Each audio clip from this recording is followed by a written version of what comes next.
అయినటువంటి మాజీ ఎమ్మెల్యే నల్లపురెడ్డి ప్రసన్న కుమార్ రెడ్డి గారు వేమిరెడ్డి ప్రశాంత్ రెడ్డి గారిని ఉద్దేశిస్తూ యావత్ మహిళల్ని కించపరిచే విధంగా, మహిళలు తలవంచుకునే విధంగా మాట్లాడినటువంటి వ్యాఖ్యల్ని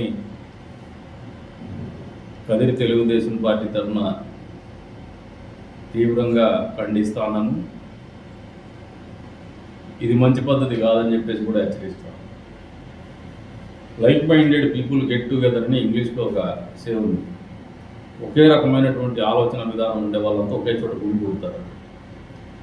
జగన్మోహన్ రెడ్డిని చూస్తే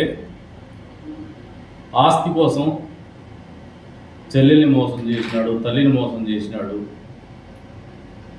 అధికారం కోసం సొంత బాబాయిని హత్య చేసి, సొంత బాబాయ్ కూతురు వరుసకు చెల్లెలు రోడ్డును పడి బాధపడుతూ ఉంటే కూడా పట్టించుకోకుండా మళ్ళీ వాళ్ళ వ్యక్తిత్వ హననం కూడా చేసినటువంటి పరిస్థితులు జగన్మోహన్ రెడ్డి సొంతం.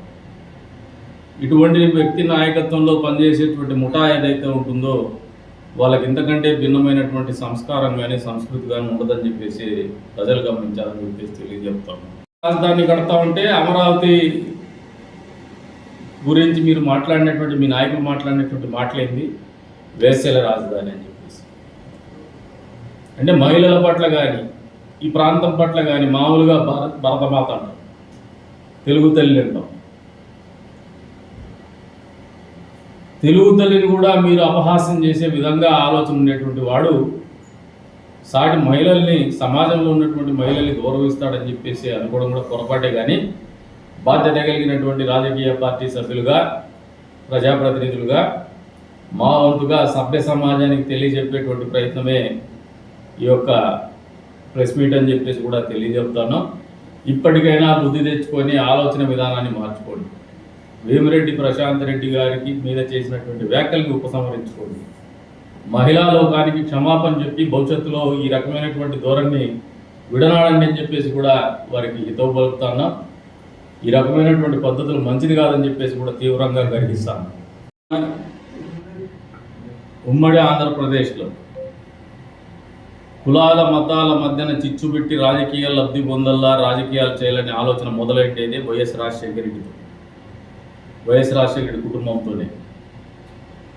ఓట్లకు డబ్బులు ఇచ్చేసి ఎలక్షన్లో గెలవల్లా, తద్వారా రాజకీయ లబ్ధి పొందాలనే ఆలోచన మొదలైండేదే పులివెందులతోనే, కడప జిల్లాలోనే. రెండు కూడా అనాగరికమైనటువంటి చర్యలేవి. ఈ రోజున వాళ్ళు నమ్ముకున్నటువంటి విధానం కూడా గత ఎన్నికలను చూస్తే సిద్ధం సభలో అడుగు తీసి అడుగు పెట్టాలంటే డబ్బుతోనే రాజకీయం అనుకున్నారు. మద్యం పంపిణీతోనే జన సమీకరణ అనుకున్నారు. బిర్యానీ పాకెట్లతోనే జన సమీకరణ అనుకున్నారు. మనుషుల్ని ఓటర్ల మాదిరిగా చూసేటువంటి సంస్కృతికి నాంది పలికిండేది వైఎస్ కుటుంబమే.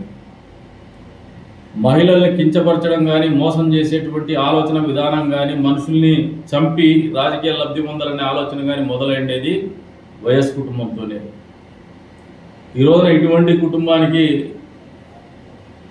ఒక పార్టీ పెట్టుకుంటే, ఒక పత్రిక పెట్టుకుంటే, ఒక ఛానల్ పెట్టుకుంటే ఇంతకంటే భిన్నమైనటువంటి భావజాలం కానీ, ఆలోచన విధానం కానీ, సమాజానికి తెలియజెప్పే విధానం కానీ ఉంటుందని చెప్పి మాత్రము మేము కూడా ఎక్స్పెక్ట్ చేయడం లేదు. ఇప్పటికైనా కూడా ఒకసారి ఏమారి 151 సీట్లు ఇచ్చిన తర్వాత మధ్యలో 5 తీసేసి 11 సీట్లకు మిమ్మల్ని పడేసిన తర్వాత కూడా ఇప్పటికీ మీరు ఆలోచన చేస్తానేది ఏమంటే